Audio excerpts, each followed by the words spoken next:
Hello, everyone. This is Cody Lee of BlackCatBooks.org, author of I, the Dragon, Cruel and Beautiful, Rabbit Hole, Lore and Frey, and the upcoming Jaw of the Dragon. Well, out of nowhere, the other day on stream, I was looking through my vast collection of Nintendo Switch games and going over like everything I wanted to play or wanted to go through again. And one of the games I randomly picked up off the shelf was WarioWare Get It Together because it's been a couple of years since release. I enjoyed this game when it came out, but I never really got back into it. I never really like took the time to really experience everything the game had to offer. I just finished the story and just called it quits. And, I enjoyed the game. I gave it a positive review. I remember giving it a positive review. But coming back to it, after all this time, like playing this game again, after the previous the last WarioWare experience I had was like the original on the Game Boy Advance. You really get a sense for how much the series has improved over time. Like I think before I came back to WarioWare Get It Together, like I would have said that like probably my favorite in the series was the original, purely because I think the simplistic nature of like the games just worked the best with like the D-pad and the A button controls. I thought that was like the best, most simple usage of the concept. But like playing Get It Together again, experimenting with like different character builds, playing through mini games I barely remembered, playing the micro games I barely remembered, like experimenting with like getting achievements, experimenting with like the challenge modes, like doing this, doing that, like spending a bit of time with this game. I realized that like wow, I'm actually having a lot of fun with this, right? Like, I really wasn't expecting like much from this because you guys have seen this happen on stream before, right? Where like I pop a random game on stream, like play it for like, 15, 30 minutes or something. I had this experience with like Crash Bandicoot the other day. I think on the same stream.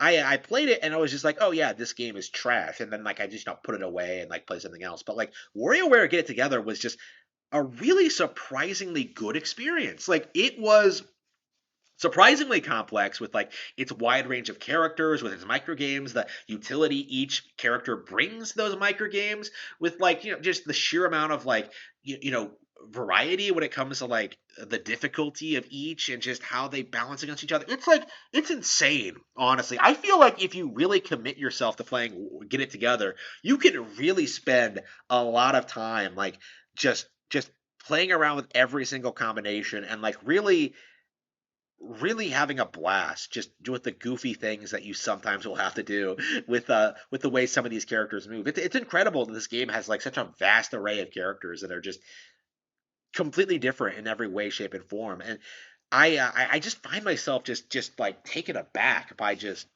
how how how how much fun the game is. Honestly, I maybe did like a couple of rounds of WarioWare, and it really just made me realize just how much of a fan I've become of the series over the years. I've never been the biggest WarioWare fan. I don't think I played the games at all until the Wii U.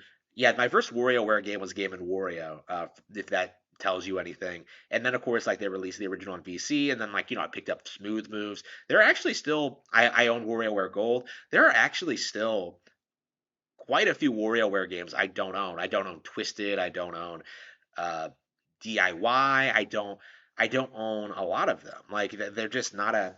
Just wasn't a series that I got into growing up. But in a way, I almost feel like Get It Together might be my favorite in the series if the game continues being this fun going into it. And this is a game, one of the very, very many Nintendo games that I'm seeing a lot of people write off. Like I've seen people say that like, oh man, this game only sold 1 million units. It was a failure. But like, really? Have you seen the budget for these games? Like, do you know how cheap they are to produce? Like 1 million is pretty good for what this game is.